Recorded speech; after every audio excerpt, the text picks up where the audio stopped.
오늘 우리가 새해에 또 첫 예배로, 첫 주일 예배로 하나님 앞에 영광을 올립니다. 저희들이 계속해서 예수 그리스도의 중보 계시라고 해서 말씀을 보고 있는데요. 오늘이 벌써 8번째가 되었습니다. 영원하신 하나님의 구원의 작정은 바로 예수 그리스도를 통한 대속으로 택한 백성을 구원하는 그 세 가지 작정에 있습니다.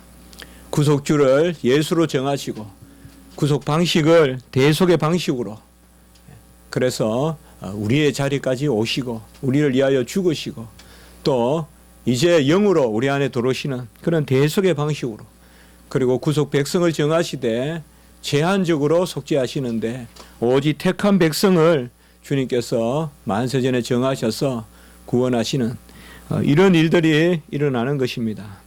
바로 오늘은 그런 예수 그리스도께서 이 땅에 전혀 우리와 동일하게 사람으로 오시는데 그 가운데서 우리 죄값을 치르고 또 우리 연약한 가운데서 핍박을 받으시는 그것이 미리 작정되었다. 그리고 예수님께서 무죄한 가운데서 핍박을 받으시고 죄는 없으신 가운데서도 이렇게 죄의 값을 치르시는데 이것은 우리의 의가 될 뿐만 아니라 우리의 삶도 바로 이래 예수님의 삶과 같이 성도의 삶이 이 지상에서 죄가 없는 가운데서도 어려움을 당할 때가 있고 핍박을 받을 때가 있다. 그런 부분의 말씀으로 오늘 저와 여러분들께서 말씀을 함께 나누어 보고자 하는 것입니다.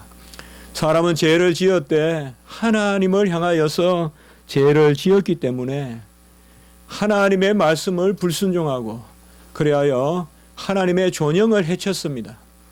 감히 우리가 가까이 할 수 없고 입에 담을 수조차 없는 하나님의 그 고귀하심, 완전하심, 절대적이심, 그 존영을 해쳤기 때문에 아무도 이제 하나님 편에서 그 하나님의 영광을 가린 일을 어찌 돌이킬 수가 없습니다.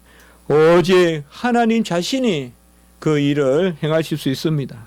그리하여 우리의 구속의 주는 하나님이셔야 합니다. 그런데 이 하나님은 사랑의 하나님이시되 또한 공의의 하나님이시므로 그 의를 이루셔야 합니다. 말씀을 명령하시고 말씀을 지킴으로 영생에 이르도록 하나님께서 작정하셨기 때문에 이제 그 말씀을 어긴 백성을 돌이키기 위해서는 그 말씀을 우리의 자리에서 지키시는 그 일이 있어야 되는 것입니다. 바로 칼빈이 말했듯이 사랑의 시작은 의이기 때문에 의가 없이는 사랑이 쌓이질 않습니다.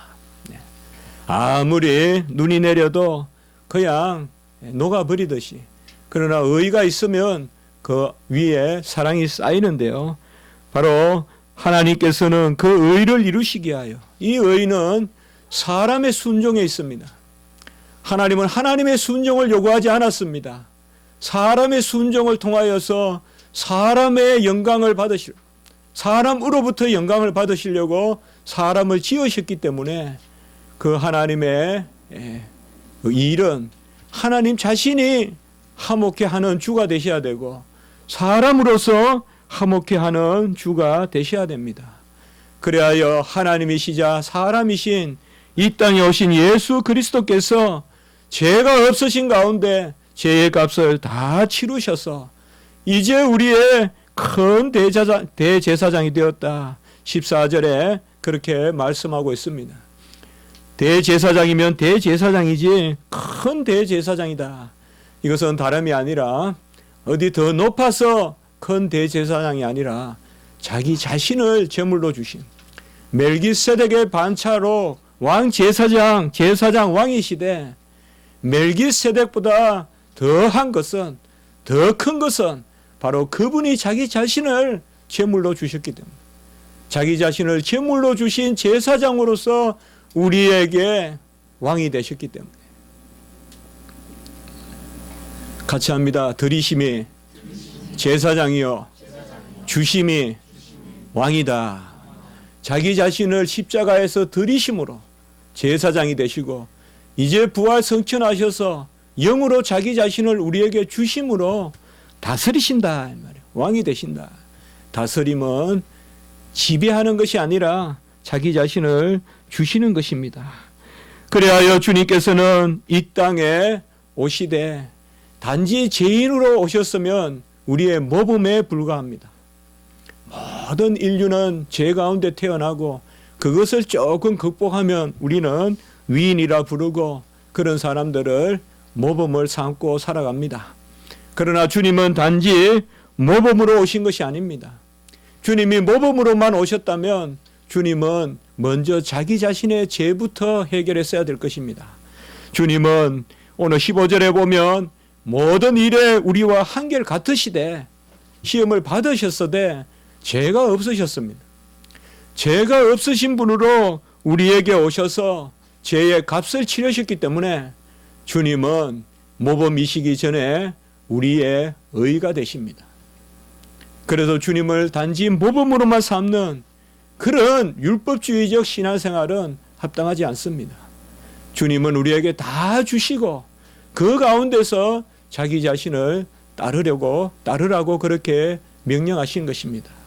이것을 우리는 누누이 의의 정가다, 의의 정가다, 정가가 귀하다, 정가가 귀하다 그렇게 말씀을 드린 것입니다. 먼저 주님은 우리의 모범이기 이전에 우리가 가다할 수 없는 우리의 구속주, 대속자, 하나님이시자 사람이신 영원한 큰 대제사장, 그것이 바로 오늘 말씀되고 있는 부분인 것입니다. 주님은 우리의 구원을 위하여 무죄한 피를 흘리시고 허먹고 젖먹는 어린 양 같은 그런 대속주로 이 땅에 오셨습니다. 주님께서는 이 땅에 오셔서 죄의 값을 다 치르셨습니다. 그러나 죄는 없으셨습니다. 죄는 없으시으나 우리의 죄의 연약함은 다 가지고 계셨습니다. 본래 죄가 없으면 죽음에 속하지 아니하나 주님께서는 죄가 없으신 가운데서도 오늘 15절에 보면 우리의 연약함을 함께 가지고 계셨습니다. 그래서 모든 죄로 인한 그런 고통을 주님께서는 다 당하셨습니다. 주님은 죄가 없으셨어요. 사실 우리는 죄를 지을 때 스스로 시험을 당합니다. 그러나 주님은 시험을 당하시더래. 오늘 15절 후반부에 보면 우리와 똑같이 시험을 받으셨으나 죄는 없으셨다. 주님도 시험은 받으셔요. 그러나 우리가 받는 시험과는 본질적으로 다른 것입니다. 우리는 우리가 스스로 시험거리를 만들어요. 앞에 보석이 있어요. 그것을 탐하는 내 마음이 생기는 거예요. 그리고 그것을 훔치려고 하는 거예요. 보석이 문제가 있는 게 아니에요. 내 마음의 탐욕이 문제인 거예요. 주님은 그런 시험은 없어요. 주님이 시험을 받으셨다고 해서 주님도 우리와 똑같이 훔치고 싶은 마음도 가지셨고 우리와 똑같이 정욕도 가지셨고 아주 자태 있는 여인이 앞에 있다고 젊은 남자가 정욕을 품는 것, 그 여인의 탓이 아니에요. 그 남자의 탓이에요. 주님은 그런 시험을 받으신 게 아니에요. 그래서 주님이 우리와 똑같이 시험을 받았다고 할 때 주님이 받으신 시험은 고통을 당하신 거예요. 죄로 인해서 고통을 당하신 거예요. 세상에 주님이 시험을 받도록 고통을 주는 거예요. 객관적으로 고통을 당하신 거예요. 악의 고통, 죄의 고통을 당하신 것이지 주님께서는 그 마음속에 죄의 탐욕도 정욕도 엄밀히 말하면 주님 안에는 죄성도 없기 때문에 주님은 죄가 없으신 가운데 시험을 받은 것입니다. 갈라디아서 5장 19절에서 21절에 보면 육체의 일은 분명하니, 옛날 성경에는 우리가 외우듯이 현저하니 그랬죠. 육체의 일은 분명하니 곧 음행과 더러운 것과 호색과 우상숭배와 시기와 분냉과 당짓는 것과 분열함과 이단과 투기와 술취함과 방탕함과 또 그와 같은 것들이라 라고 이렇게 말하고 있습니다. 이런 모든 것들, 음행하고 호색하고 당을 짓고 분을 내고 분열하고 술 취하고 하는 이런 모든 것들이 우리 안에 또아리를 털고 있어요. 우리 안에서 시험거리가 되고, 이런 시험거리가 우리 안에 자리를 잡을 때 우리는 이것을 이기든지 아니면 굴복하든지 하는데, 이 죄는 아주 전염병과 같아서 우리가 이러한 것에 굴복할 때 남도 이러한 것을 가지게끔 우리가 강요하게 되는 거예요. 바로 예수님께서 광야에서 시험을 받으시고 예수님께서 이 땅의 삶을 살면서 시험을 받으셨다는 말은 그런 악한 사람들의 무리에 들지 못했다는 거예요. 예수님이. 죄는 무리를 짓고자 해요.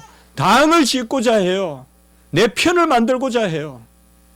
우리 예수님이 이 땅에서 시험을 받은 것은 바로 악한 무리의 해중에 들지 못하기 때문에, 해칠한 무덤과 같은 바리새인의 해중에 들지 못하기 때문에 우리 주님께서 고통을 당하신 거예요. 어떻게 보면 그 자리에 발을 뻗치면 훨씬 수월하지만은 우리 주님께서는 그렇게 하실 수 없는 거예요.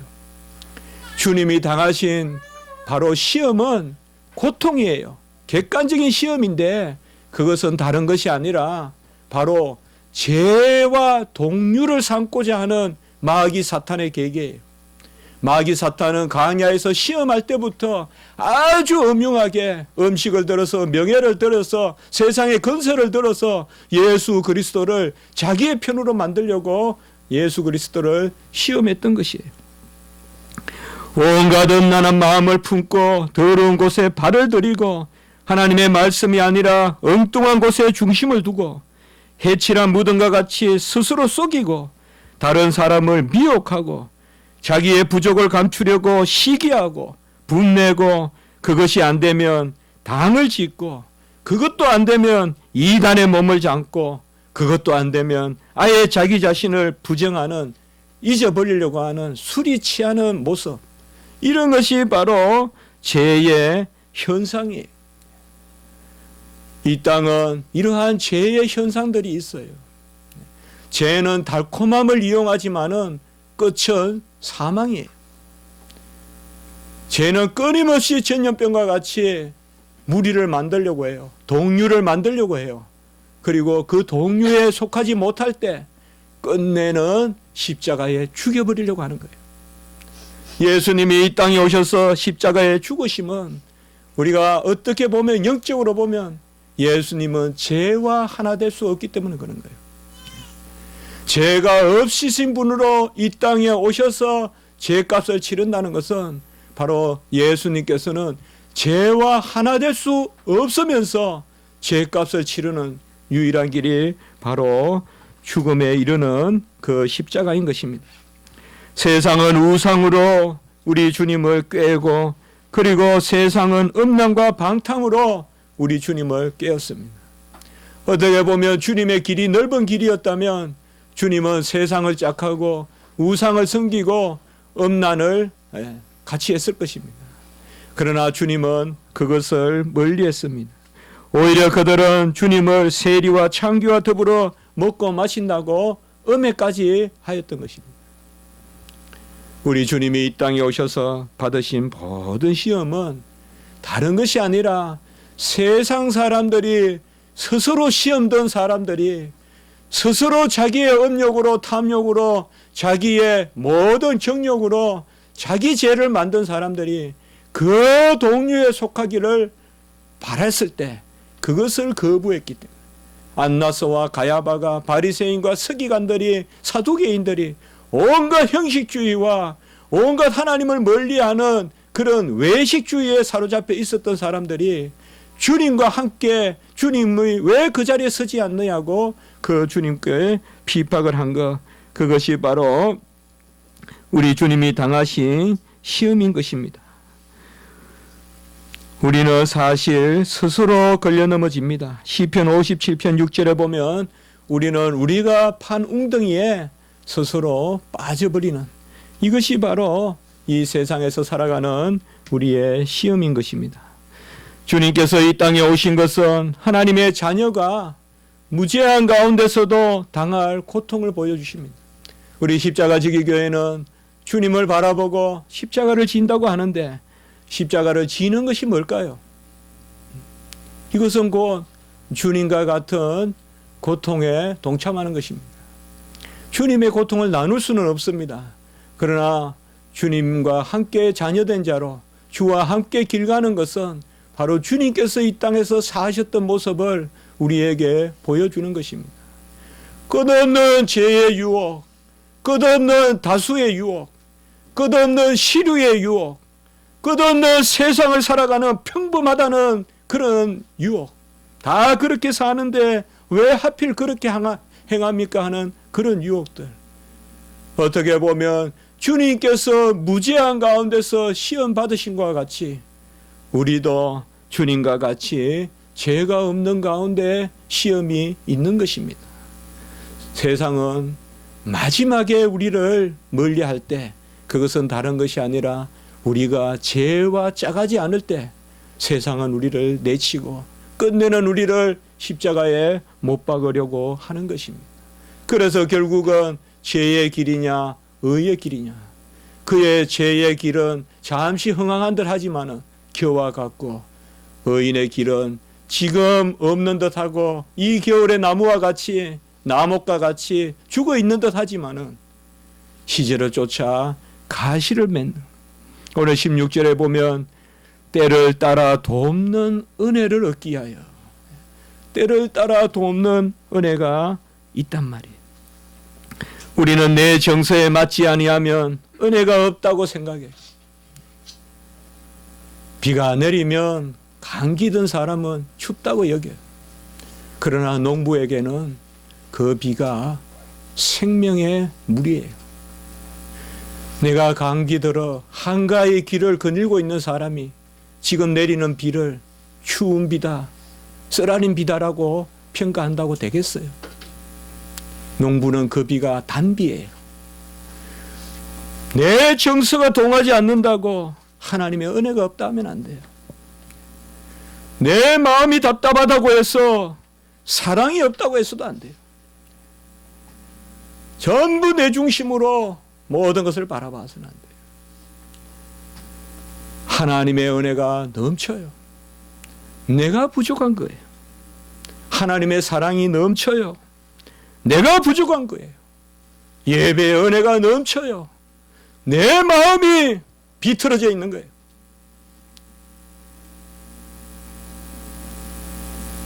제가 변호인 영화를 봤습니다.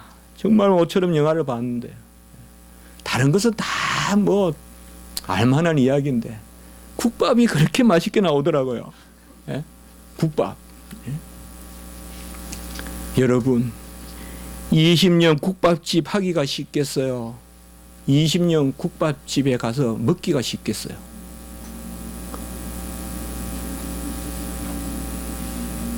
교회의 주인이 되세요. 20년 국밥집 하기가 쉬워요. 같은 집에 밥 먹으러 가기는 어려워요. 맨날 먹는 자리만 있으면 3개월도 못 가요. 저도 그래요. 보면 금방 이 집이 맛있었다가 금방 맛이 없어요. 그 국밥집이 문제가 아니에요. 어찌 우리 식욕을 다 맞추겠어요? 은혜를 알려면 국밥을 지어봐야 돼요. 국밥을 짓는 것이 국밥집에 가는 거예요. 아니면 떠나게 돼요. 봄날 아름다운 경치를 보고 이 봄날의 경치가 답답하다 하는 사람이 있어요. 그렇으면 그 봄이 잘못된 것입니까? 가을의 낙엽을 보고 그저 애롭다고만 하는 사람도 있어요. 그것은 그 낙엽이 잘못된 것입니까? 주님은 그리하여 주는 것이 받는 것보다 낫다고 생각했어요. 주님은 이 땅에 주시려고 왔어요. 주인이 되신 거예요. 우리의 주가 되신 거예요. 끊임없이 받을 생각만 하고, 그리고 그 가운데서 시시각각 변덕을 부리는 우리의 마음을 다 못 채우니 끝내 우리는 주님을 또 십자가에 못 박고 또 십자가에 못 박고 하는 것입니다. 주님의 은혜는 변함이 없어요. 그 국밥은 변함이 없어요. 손님이 가는 손님마다 다른 국밥을 내어놓으라고 할 수가 없는 거예요. 그것을 지어봐야 아는 것이에요. 저는 젖을 먹이는 어머니가 불평하는 모습을 본 적이 없습니다. 불평은 젖을 먹는 아이가 하는 거예요. 젖을 먹이는 어머니는 불평하지 않아요. 젖을 먹는 아이가 불평을 해요. 어머니는 그저 기다릴 뿐이에요. 그 아이가 커서 젖을 물려봐야 알아요. 젖을 물려봐야 젖을 먹는 그 어린아이의 투정이 얼마나 부질없다는 것을 알게 돼요. 다른 방법이 없어요. 아무 방법이 없어요. 밥을 지어봐야 알아요. 밥을 짓는 엄마는 절대 밥 불평하지 않아요. 밥을 먹는 아이가 음식을 불평해요.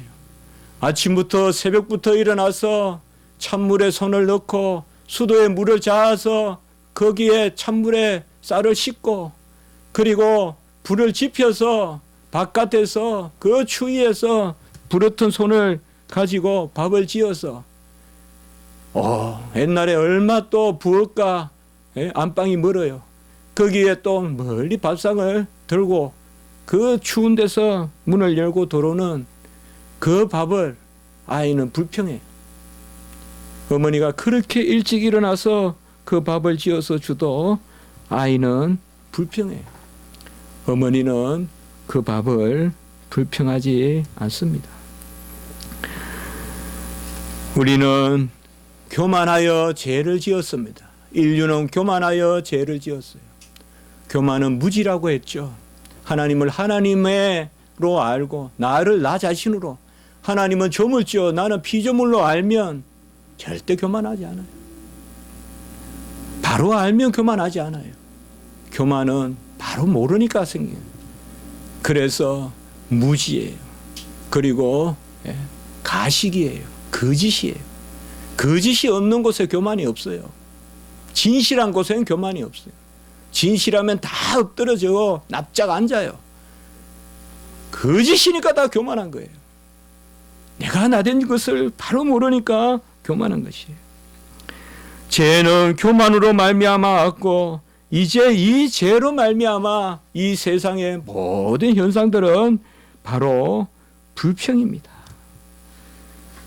죄가 이 땅에 들어왔다면 바로 불평은 죄인이 하나님으로부터 멀어지는 명분이에요.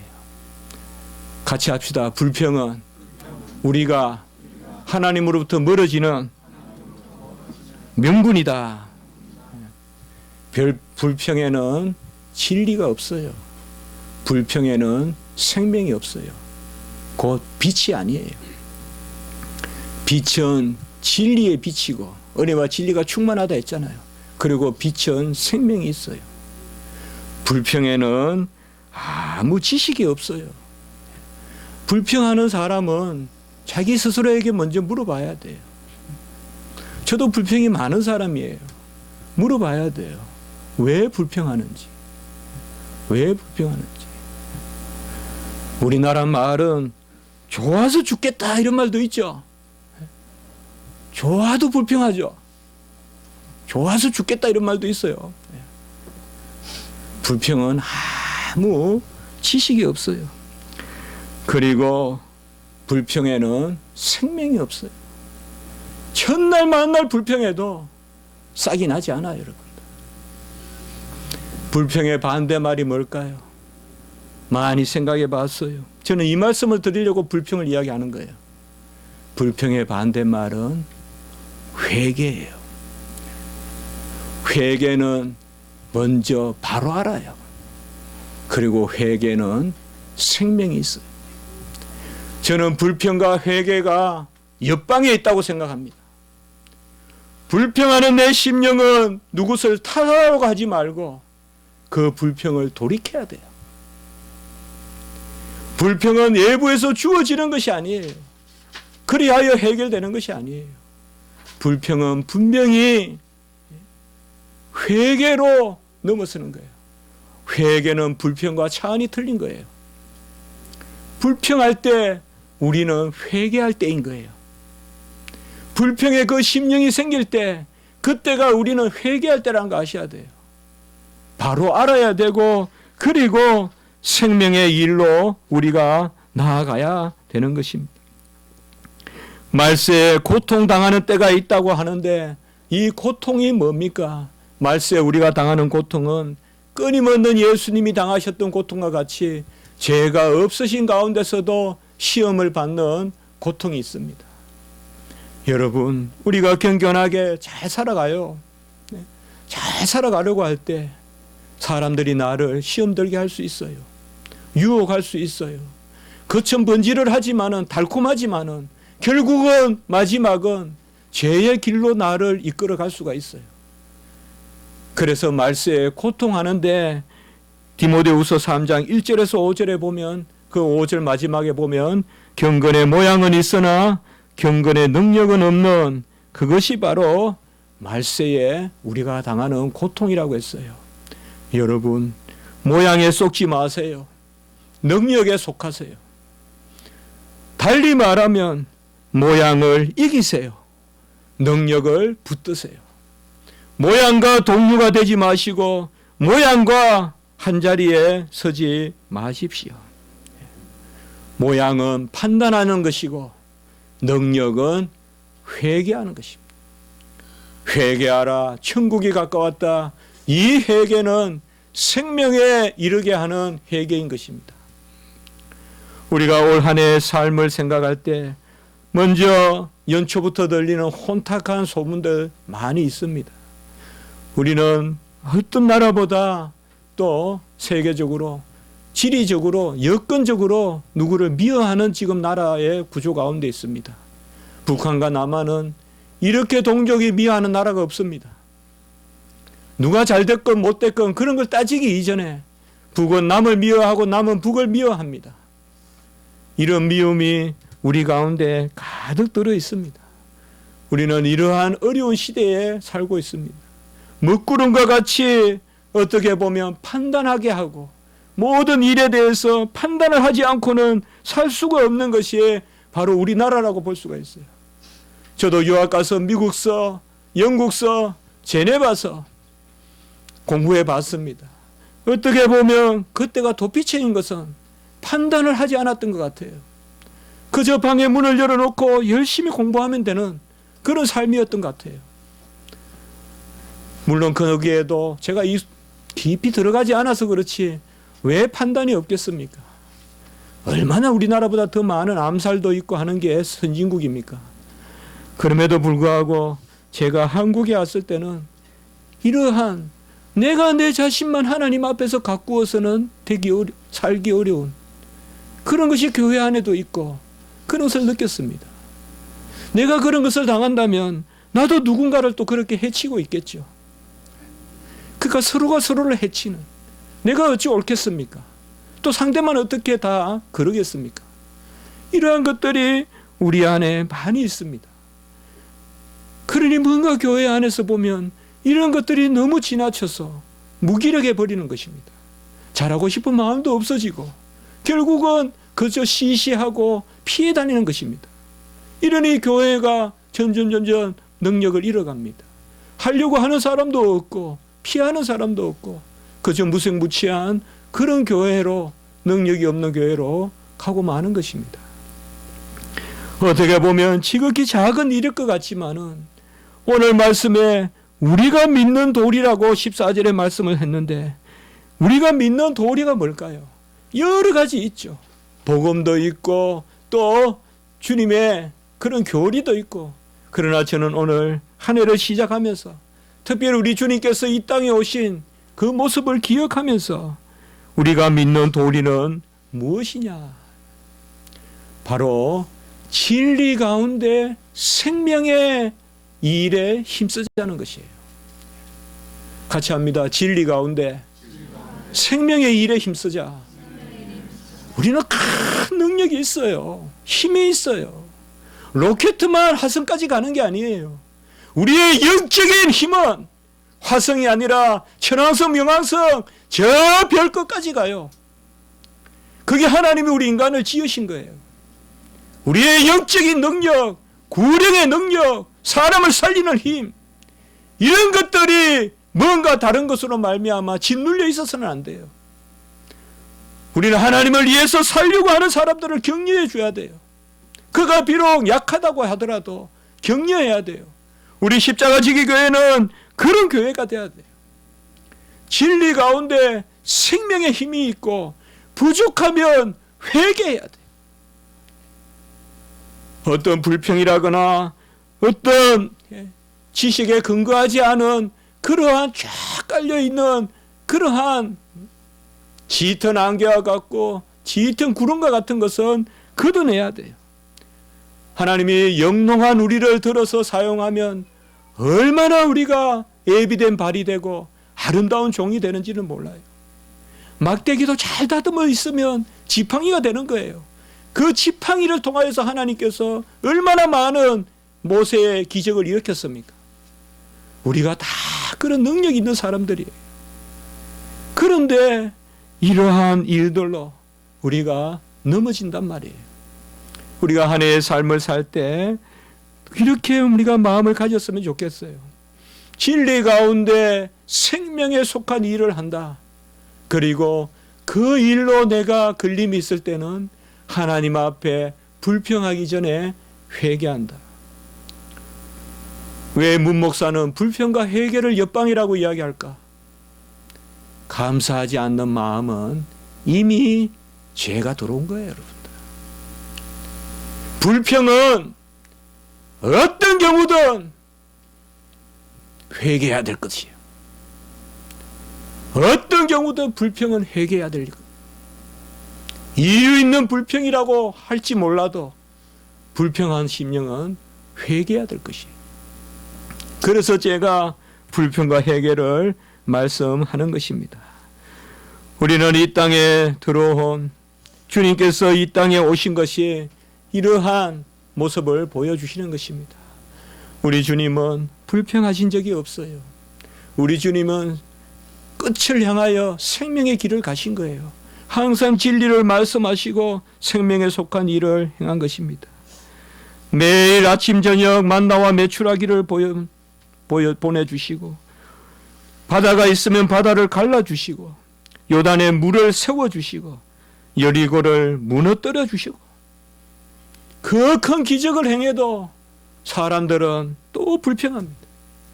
젖과 꿀이 흐르는 예비한 땅이라고 하고 그 땅에서 큰 포도송이를 보여주었다고 해도 그때 가장 불평하고 있는 것이 바로 우리의 모습입니다.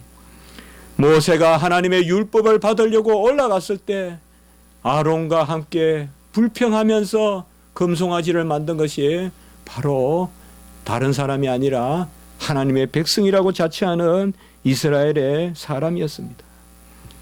우리는 이러한 불평의 심령을 다 내어내야 돼요. 왜요? 주님께서 다 이루셨기 때문에. 불평하지 말고 모색하세요. 불평하지 말고 구하세요. 불평하지 말고 찾으세요. 왜요? 주님께서 다 이루셨기 때문에. 덜 이루셨다면 혹 불평할 게 있을지 몰라도 다 이루셨기 때문에 찾으면 돼요.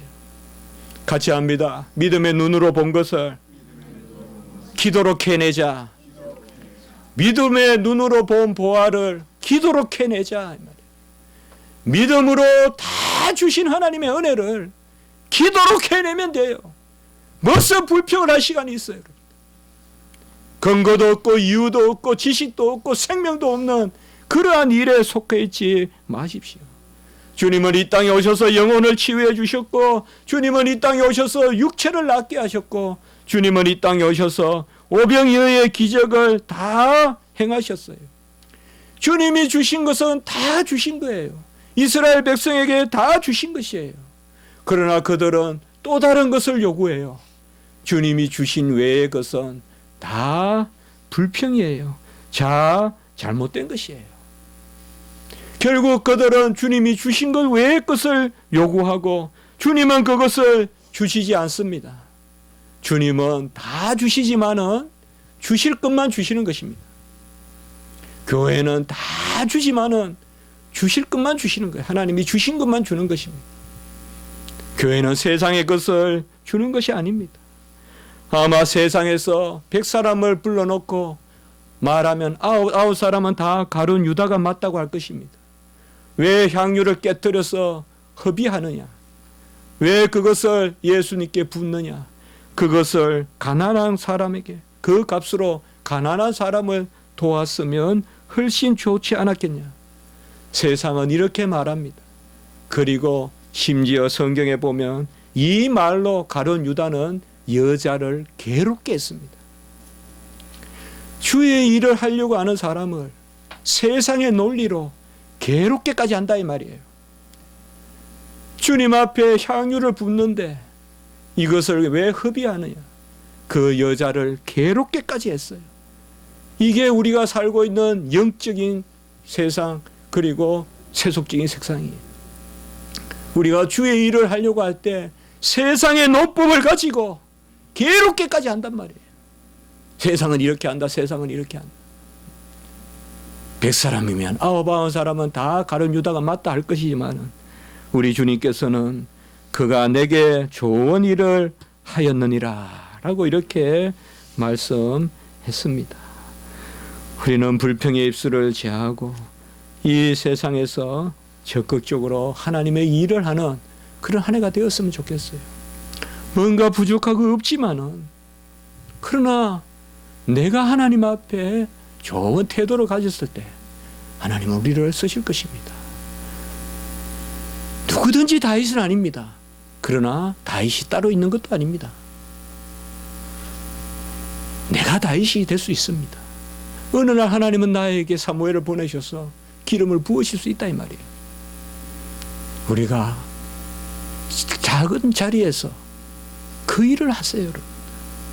그것을 우리 자녀들에게, 또 우리 자신에게 그것을 자꾸 적극적으로, 긍정적으로 나아가요. 왜요? 다 이루었기 때문에 하나님이. 그러면 우리 안에서 놀라운 일들이 일어나는 것입니다. 청소하는 사람은 먼지를 불평하지 않습니다.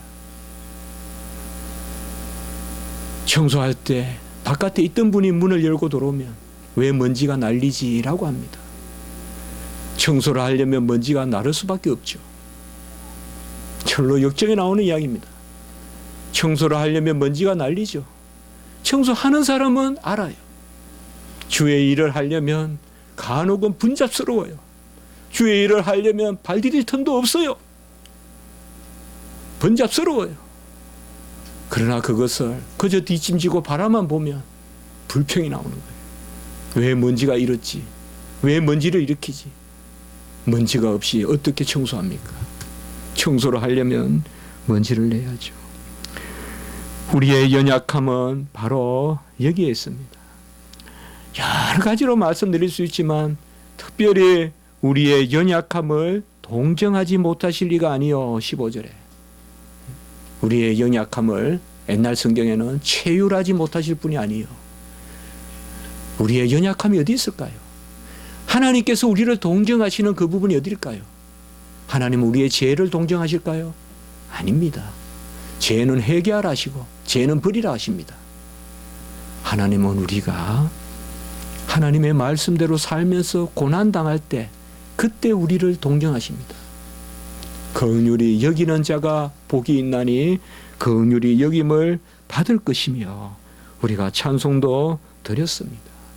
남을 대접하십시오. 남에게 주십시오. 올 한 해는 남에게 주었으면 좋겠습니다. 불평은 따뜻한 방에서 하는 것입니다. 그러나 행함은 추운 겨울 새벽을 깨우는 것입니다. 우리는 따뜻한 방에서 불평하는 자리에 서지 맙시다. 그런 죽음의 일에 속하지 맙시다. 우리는 새벽을 깨우고 행하는 그런 자리에 섰으면 좋겠습니다. 우리의 달란트 다 모릅니다. 우리가 2개를 받았는지 5개를 받았는지 10개를 받았는지 그 달란트 다 헤아릴 수가 없습니다. 그러나 우리의 태도는 하나님 앞에서 말씀할 수 있을 것 같습니다. 우리는 고난을 즐거워하고 한 해 내 앞에 놓인 고난을 먼저 헤아려 보면 좋겠어요. 왜 연초부터 고난을 이야기하느냐 그렇게 생각하실지 몰라도 고난만이 주의 긍휼을 받을 길이요, 주의 긍휼만이 우리 집에 산 소망이 될 줄 믿습니다. 그게 베드로전서 1장 3절입니다. 같이 합시다. 주님의 불쌍히 여기심이 우리 집에 산 소망이다. 다 내려놓고 한 가지만 생각하세요. 주님께 불쌍히 보이세요. 그것만 깊이 생각하세요. 당하세요. 우세요. 가슴을 치면서 슬퍼하세요. 애통하세요. 주님 보시기에 불쌍히 보여야 돼요. 저 7명보다, 도시에 있는 7명보다 구석에 있는 말죄를 찾으시는 거예요. 불쌍히 보이세요. 어떤 경우든 우리 성도의 바로 밑에는 불쌍히 보여야 돼요. 하나님은 눈물로 헌 눈을 찾으시지 말똥말똥 육안을 뜨고 모든 것을 살피고 판단하는 그 눈을 찾지 아니하세요. 주님 앞에 불쌍히 보이세요. 어찌할 줄 몰라 끙끙 앓는 그것을 주님이 사랑하시는 줄 아세요. 우리 집이 그 자리에 있을 때 어느 날 어느 곳에 문을 통하여 훈기가 들어와요. 언약의 복이 들어와요. 우리가 다 하고 다 판단하고 다 높은 자리에 있으면 우리의 창문으로는 찬바람만 들어온다는 걸 아시면 돼요. 끙끙 앓을 때 내 문으로, 내 서재로, 우리 거실로 주님의 은혜에 훈풍이 분다는 것을 기억하세요. 하나님 앞에 불쌍히 보이세요. 불쌍히 보이려고 기도하는 거예요. 불쌍히 보이게끔 기도하는 거예요. 똑같이 기도할 수 있지만 불쌍히 때를 닿나 돕는 은혜를 얻기 위하여 담대히 나아갈 것이다. 무엇이 담대합니까? 우리는 애통함이 있어도 주님께서 우리를 붙드실 것입니다. 저는 올해 한 해 우리 성도님들과 이 말씀을 나누고 싶습니다. 제가 어느 곳에 적어 놓았는데 너무 어줍지 않은 이야기예요. 그래도 그냥 적어 놓은 것이라 이것으로 올해 한 해 여러분과 나누었으면 좋겠습니다. 제가 이것을 읽다 보니까 어거스틴의 말과 비슷하구나.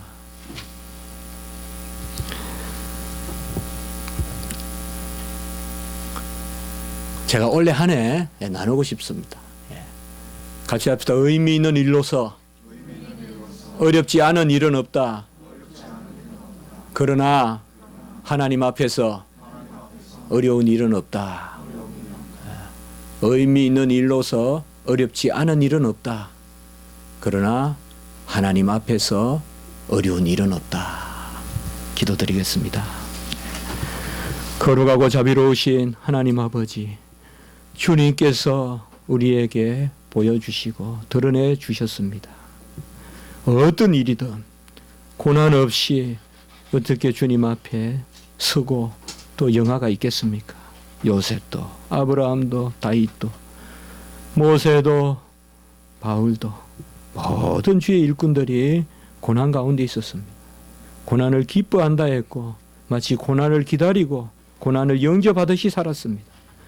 이 길이 인생의 길이 아니라 우리 주님의 길인 것을 말씀을 통하여 보았습니다. 창세전에 이 주님의 고난의 길이 작정되었음을 보았습니다. 주여, 우리가 심히 연약하고 심히 낮은 곳에 있더라도 절망치 말게 하시고 스스로 옳다 하는 바로 실족지 말게 하시고 오직 때를 따라 긍휼로 우리를 도우시는 큰 대제사장 예수 그리스도를 의지하고 나가는 저희들이 되게 도와주시옵소서. 우리 십자가 지기 교회를 사랑하여 주시고 이러한 은혜가 넘치게 도와주시옵소서. 한 성도님들 모두 하나님께서 붙들어 주셔서 창조적인 주님의 권능에 동참하는 우리 성도님들, 가정들 되게 해 주시옵소서. 구주 예수 그리스도 이름으로 감사하며 기도드리옵나이다. 아멘.